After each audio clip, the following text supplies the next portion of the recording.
దేవుని పరిశుద్ధ నామమునకు మహిమ కలుగునుగాక.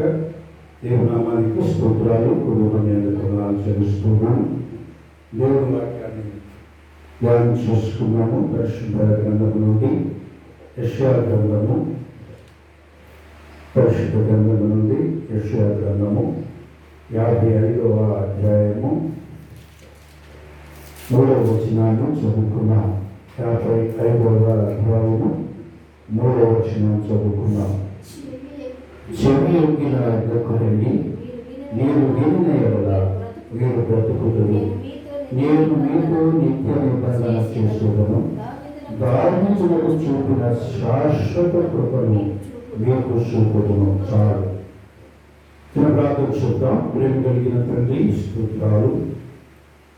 చదువుబడిన వాక్య భాగమును మీరు దీవించండి. వాక్యములోని ఆత్మీయ సత్యాలు మేము నేర్చుకోవడానికి కృపదయచు. పరిశుద్ధాత్మదేవ, నీ నోటి కూరగా నన్ను వాడుకోనండి. చేరి వచ్చిన బిడ్డలను సభ్యత్వం ద్వారా వింటున్న బిడ్డలందరినీ దీవించండి. ఈ వాక్యము ప్రతి ఒక్కరి హృదయాలలో మా ప్రభు కార్యము చేయనట్లుగా ప్రతి ఒక్కరి హృదయాలను తెరవండి. యేసు నామమున ప్రార్థిస్తున్నాము తండ్రి, ఆమేన్. దేవుని నామమునకు మహిమ కలుగునుగాక. దేవుని నామానికి స్తోత్రాలు. మనము చదువుకున్న ఈ వాక్య భాగంలో దేవుడు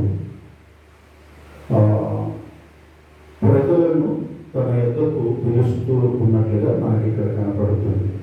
చెవి యొగ్గి నా యొద్దకు రండి, వింటే మీరు బ్రతుకుతారు. దేవుడు మనల్ని పిలుస్తూ ఉన్నాడు. దేవునికి పిలుస్తున్నాడంటే బ్రతికించడానికి పిలుస్తున్నాడు. హల్లెలూయా. బ్రతికించడానికి పిలుస్తూ ఉన్నాడు. దేవుడు బ్రతికించడానికి పిలవడానికి మనమేమన్నా సరిపోయామా? బ్రతికే ఉన్నాం కదా, మరి బ్రతికున్న వాళ్ళని బ్రతికించడానికి పిలవడం ఏంటి అనుకోవచ్చు. దేవుడు ఈ సర్వ సృష్టిని చేసినప్పుడు ఈ సృష్టి అంతటిని మానవునికి అప్పగించి మానవునికి అధికారం ఇచ్చి మానవుని తన యొక్క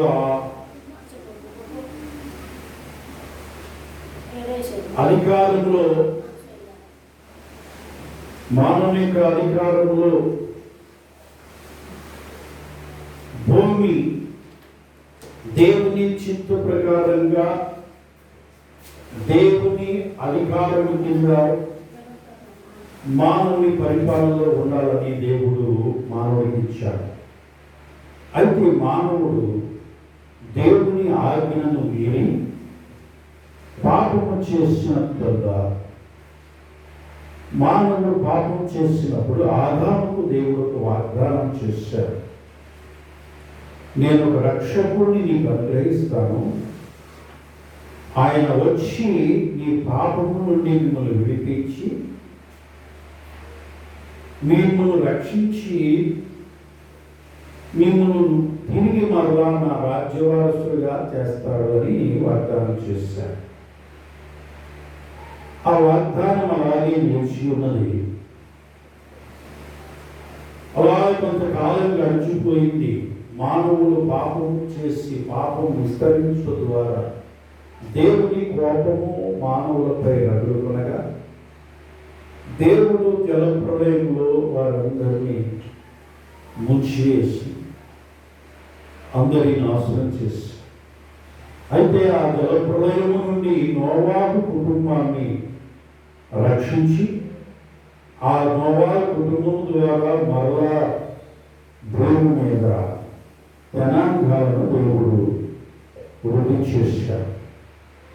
అయితే దేవుడు చేసిన వాగ్దానమును నెరవేర్చడానికి సమయం ఆసన్నమైనదని దేవుడు ఆ వాగ్దాన నెరవేర్పు కొరకు ఆ రక్షకుడిని లోకానికి పంపించడం కొరకు ఆయన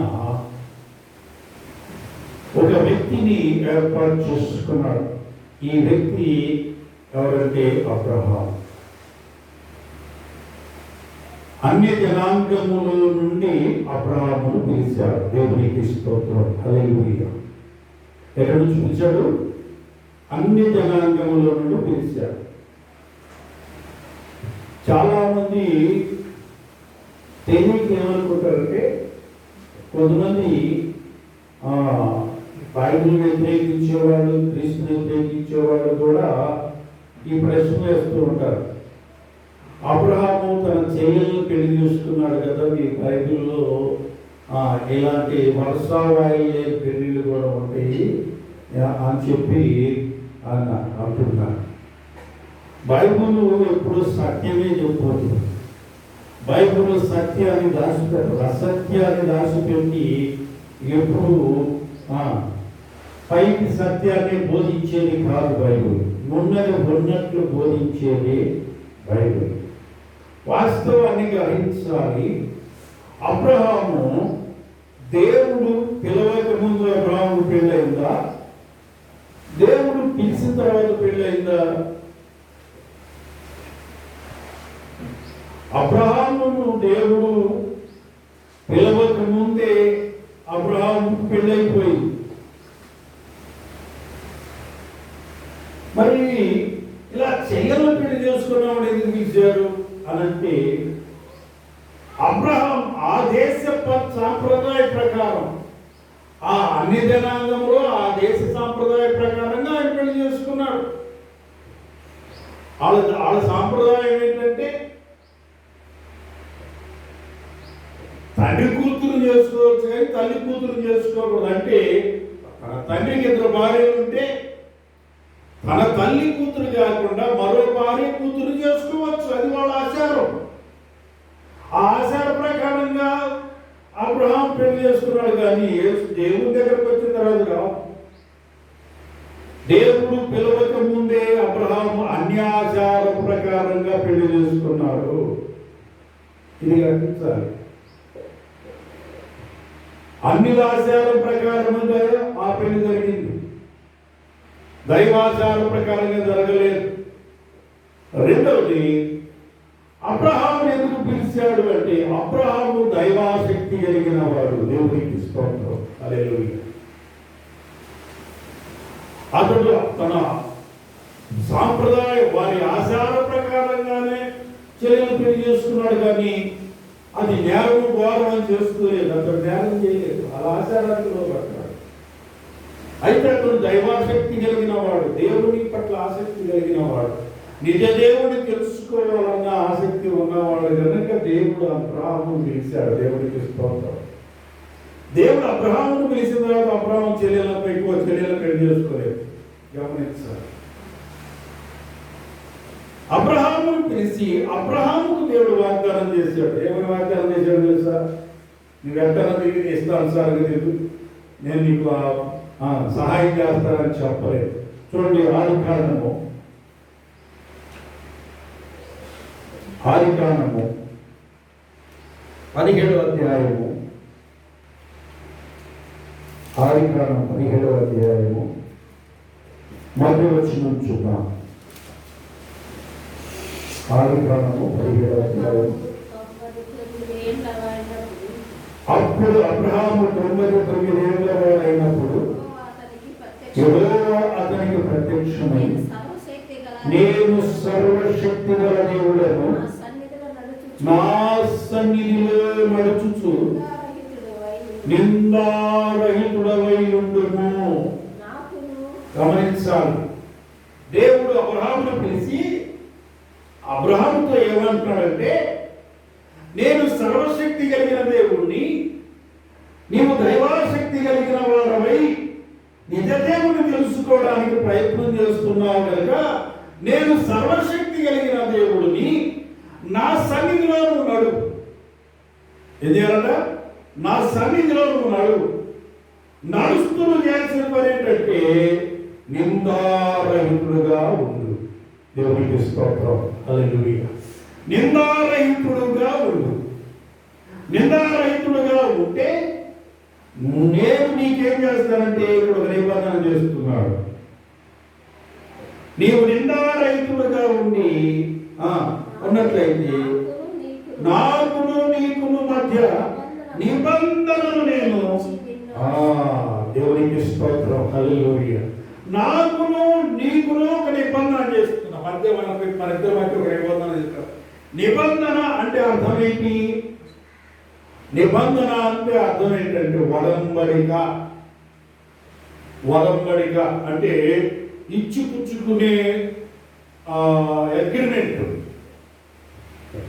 నిబంధన అనేది అగ్రిమెంట్ చేసుకుంటున్నాను. దేవుడు అబ్రాహాముతో అగ్రిమెంట్ చేసుకున్నాడు. ఏమైనా అగ్రిమెంట్ చేసుకున్నాడు? నీవు ఇంతకు ముందు అన్యజనుల్లో ఉన్నావు, అన్యాచార ప్రకారంగా జీవించావు, అన్యాచార ప్రకారంగా బ్రతికావు. అది అపవిత్రమైన నీ ఆచారాన్ని అనుసరించావు.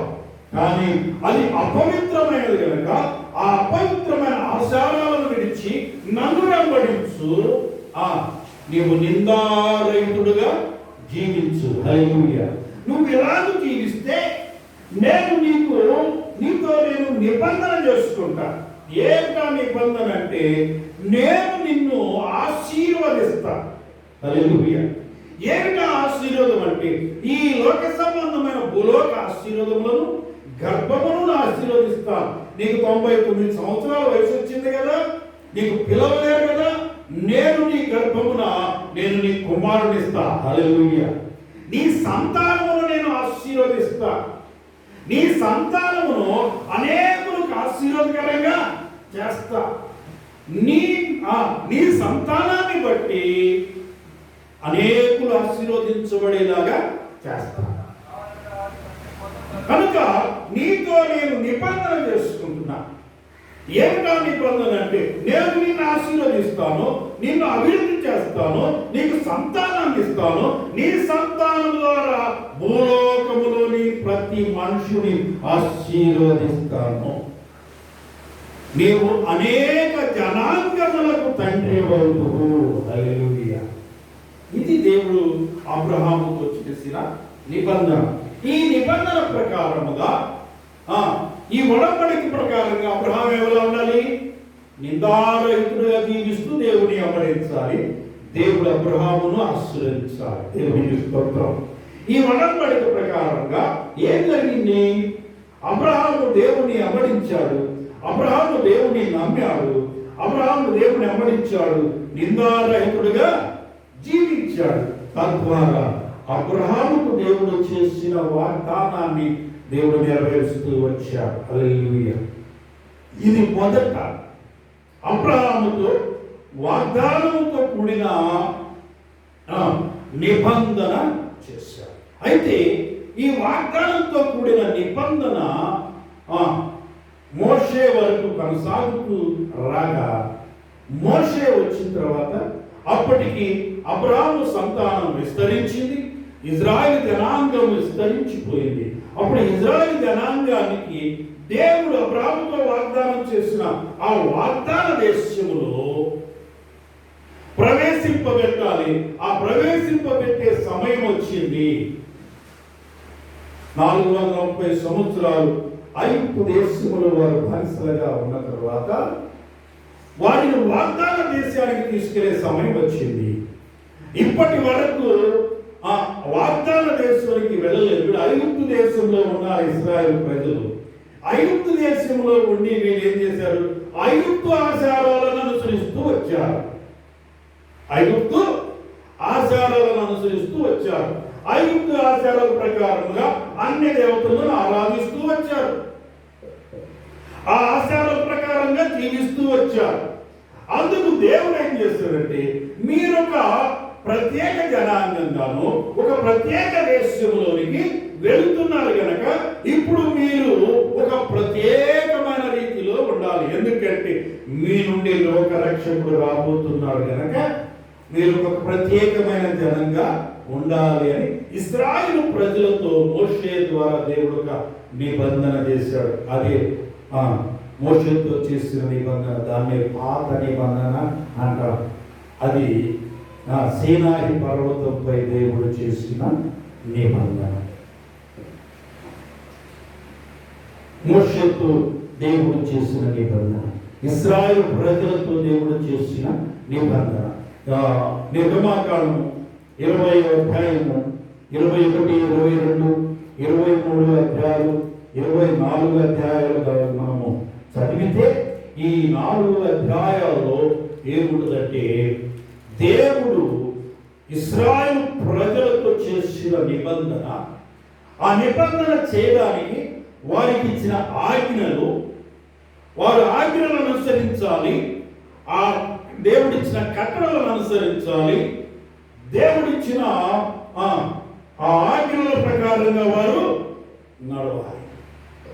అలా నడిచినప్పుడు దేవుడు వారికి వాగ్దానం చేశాడు. ఏమని వాగ్దానం చేశాడంటే వారిని ఆశీర్వదిస్తానని, వారిని అభివృద్ధి చేస్తానని, వారిని వాగ్దాన దేశంలోకి తీసుకెళ్లి వెళతానని, వాగ్దాన దేశంలో వారిని విస్తరింపజేస్తానని దేవుడు వాగ్దానము చేశాడు.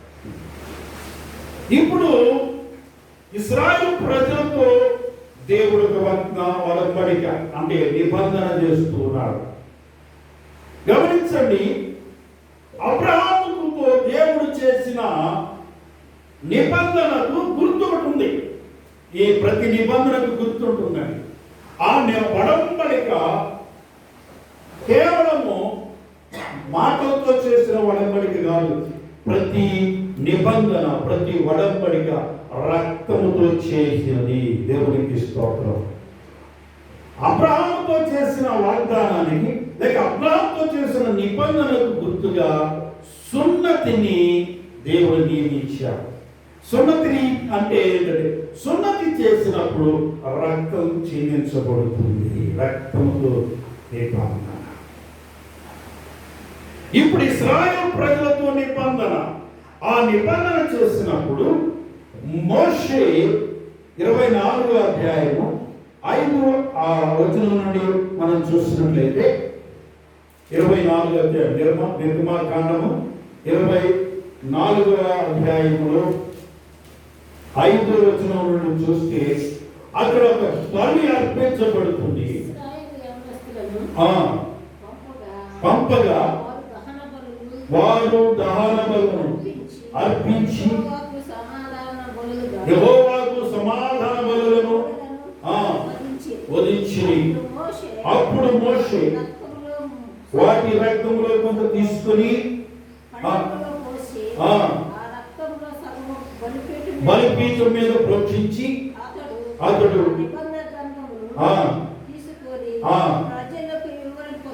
ప్రజలకు వివరించు, ఇదిగో నిబంధన రక్తము, దేవుడు మనతో చేసుకున్న నిబంధన రక్తము. అంటే ప్రతి నిబంధన రక్తముతో స్థిరపరచబడుతుంది అన్నమాట. దేవునికి స్తోత్రం. ఇశ్రాయేలు ప్రజలతో నిబంధన చేసుకున్నాడు. ఏంటి ఆ నిబంధన? దేవుడు అబ్రహాముతో చేసిన నిబంధన ప్రకారంగా అబ్రహాము ప్రజలు అని గుర్తుకు సున్నతి నిబంధన వచ్చింది. రెండోది అది ఇప్పుడు దేవుడు ఇశ్రాయేలు ప్రజలతో చేసిన నిబంధన ఏంటంటే విశ్రాంతి దినమును ఆచరించడం. ఇక అక్కడ చెప్పుకొచ్చాడు వారు ఎలా జీవించాలి, అన్ని జనులతో కలిసి ఉండకూడదు.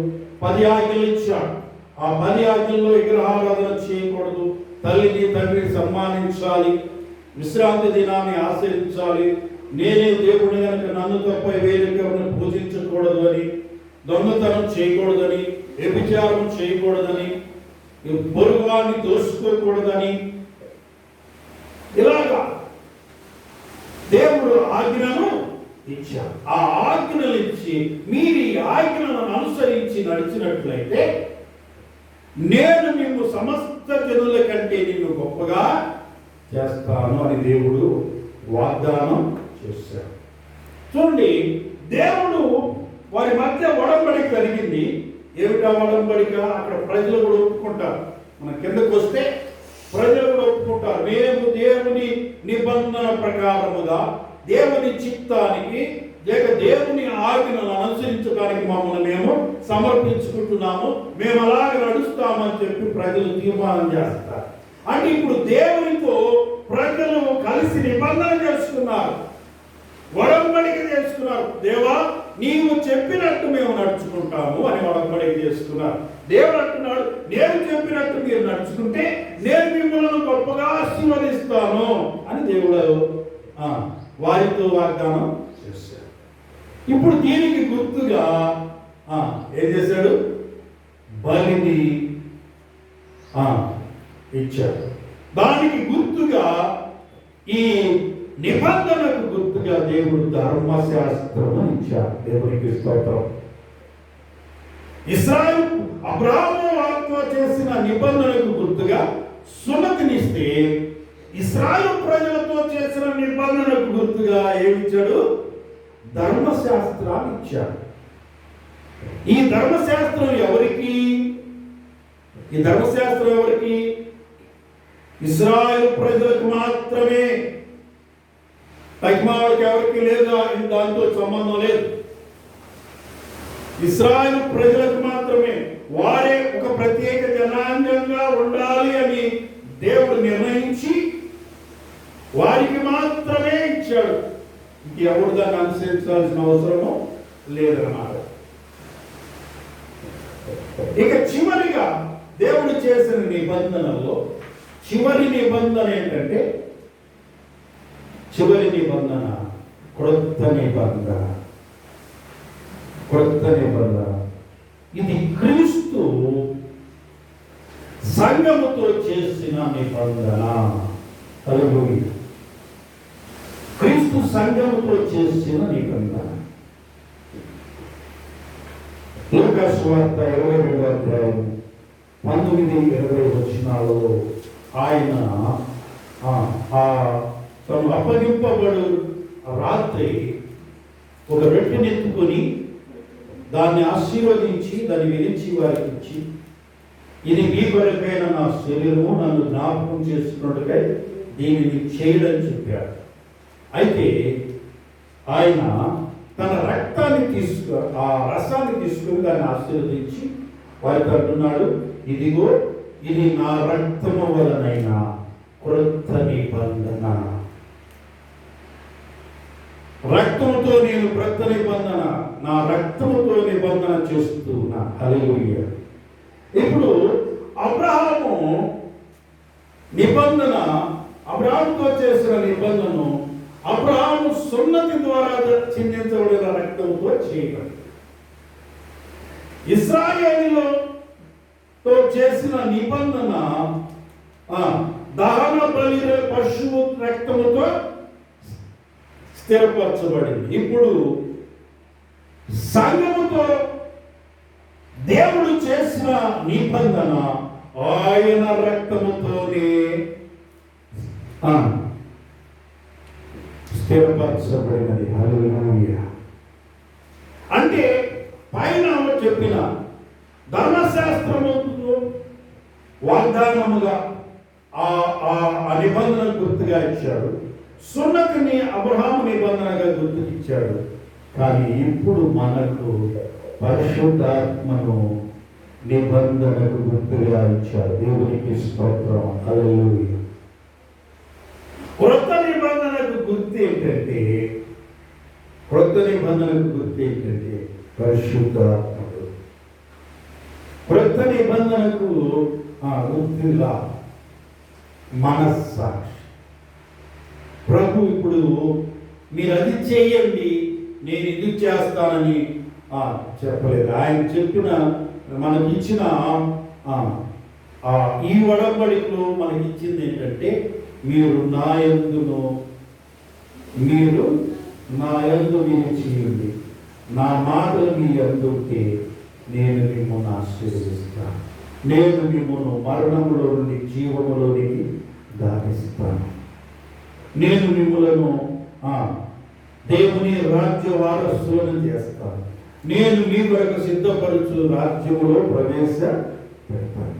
కాబట్టి ఈ వాగ్దానంలో ఈ నిబంధనలో ఈ ఒడంబడికలో ఏముందంటే క్రీస్తునందు విశ్వాసం ఉంచడం. ఆ క్రీస్తునందు విశ్వాసం ఉంచడంలో మనకు రక్షణ అనే వాగ్దానం దేవుడు చేశాడు. దేవునికి స్తోత్రం. హల్లెలూయా. యేసుక్రీస్తులో విశ్వాసం ఉంచటములో దేవుడు మనకు చేసిన వాగ్దానం ఏంటంటే రక్షణ.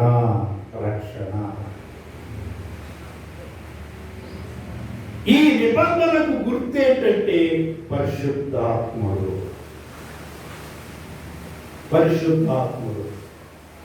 సున్నతిని చూసినప్పుడు అబ్రహాము సంతానమైన వారందరూ మేము ఒక ప్రత్యేకమైన జనాంగము, దేవునితో నిబంధన చేసుకున్న వారమని గుర్తు చేసుకునేవారు. అలాగే ఇశ్రాయేలు ప్రజలు ధర్మశాస్త్రంను చూసినప్పుడు మేము ప్రత్యేకమైన జనాంగము, మేము దేవుని దగ్గర నుండి వాగ్దానాలు పొందిన వారము, దేవుని యొద్ద నుండి ధర్మశాస్త్రాన్ని పొందుకున్నాము, మేము ధర్మశాస్త్రానుసారంగా నడవలసిన వారని గుర్తు చేసుకున్నారు. ఇప్పుడు పరిశుద్ధాత్మ దేవుడు, ఇప్పుడు మనం గుర్తు చేసుకోవడం కాదు, పరిశుద్ధాత్మ దేవుడే మీరు దేవుని కుమారులు, మీరు దేవుని పిల్లలు అని ప్రతినిత్యం ఆయన మనకు గుర్తు చేస్తూ ఉంటాడు. హల్లెలూయా.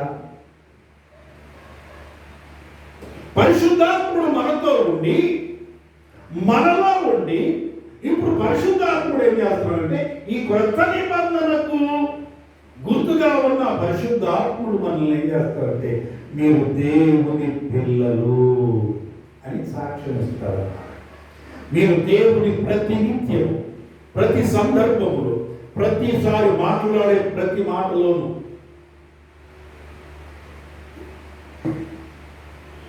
మనం ప్రవర్తించే ప్రవర్తనలోను, మనం ఆలోచించే ఆలోచనల్లోను, మనం నడిచే నడవడికల్లోను పరిశుద్ధాత్ముడు మనకి ఏమి తెలియజేస్తుంటాడంటే మీరు దేవుని పిల్లలు, మీరు క్రీస్తు సంబంధులు.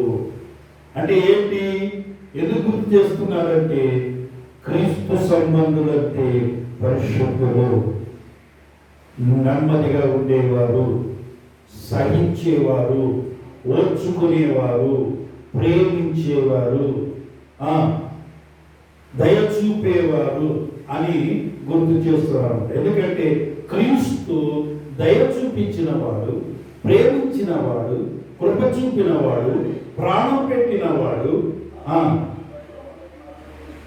ఆయన ఏదైతే చేశాడో దాన్ని మనం చేయాలి, అలా మనం నడవాలి అని పరిశుద్ధాత్ముడు మనకు గుర్తు చేస్తూ ఉంటాడు.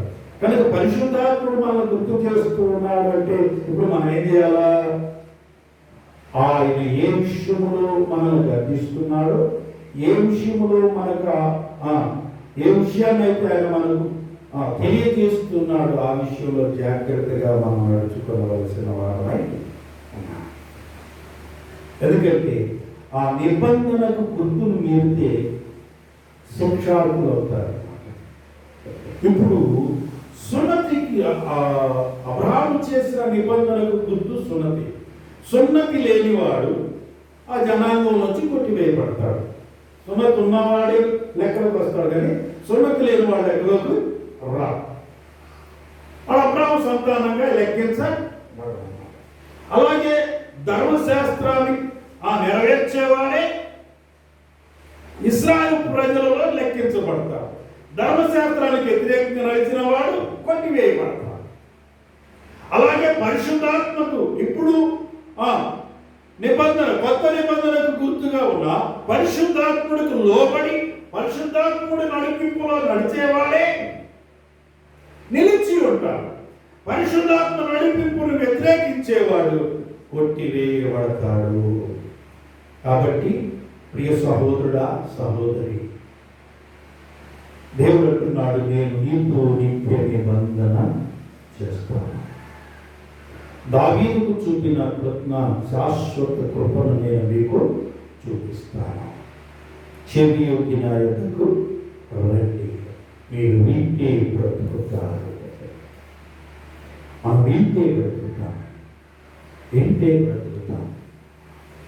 ఆ బ్రతికించడానికి దేవుడు మనకు నిబంధన ఆ నిబంధన క్రీస్తులో విశ్వాసముంచి క్రీస్తుని రక్షకుడుగా అంగీకరించి ఇందులో పూర్వం పాత ఆచారాలు పాత పద్ధతులు విడిచిపెట్టి ఇప్పుడు పరిశుద్ధాత్మ ఆ నిబంధనకు గుర్తుగా ఉన్న పరిశుద్ధాత్ముడు మనం ఏ విషయంలో హెచ్చరిస్తున్నాడో ఏ విషయాన్ని మనకు జ్ఞాపకం చేస్తున్నాడో ఆ విషయం పట్ల జాగ్రత్త కలిగి అప్రమత్తంగా మనం నడుచుకున్నప్పుడు మనము దేవుని రాజ్య వారసులుగా మనలను సిద్ధపరిచి క్రీస్తుకు ఇష్టమైన పెళ్లి కుమార్తెగా మనల్ని సిద్ధపరిచి పరిశుద్ధాత్మ దేవుడు మన క్రీస్తుతో ఉండడానికి తీసుకొని వెళ్తాడు. ఒకవేళ పరిశుద్ధాత్ముడి చిత్త ప్రకారంగా పరిశుద్ధాత్మని నడిపి ప్రకారంగా పరిశుద్ధాత్మ యొక్క ఆలోచన ప్రకారంగా మనం నడవకుండా పరిశుద్ధాత్మ ఆలోచన పక్కన పెట్టి నడిచినట్లయితే ఆయన మనల్ని ఏం చేస్తాడు? తీసుకెళ్ళడు. ఆయనకే వదిలేసిపోతాడు. నువ్వు వదిలేయబడే స్థితిలో ఉన్నావా, లేక ఆయనతో కూడా ప్రభువుని ఎదుర్కోవడానికి వెళ్ళే స్థితిలో ఉన్నావా? ఎలా ఉన్నావో ఒకసారి మనం పరీక్షించుకున్నాం. దేవుడి మాకు దీవించుగాక.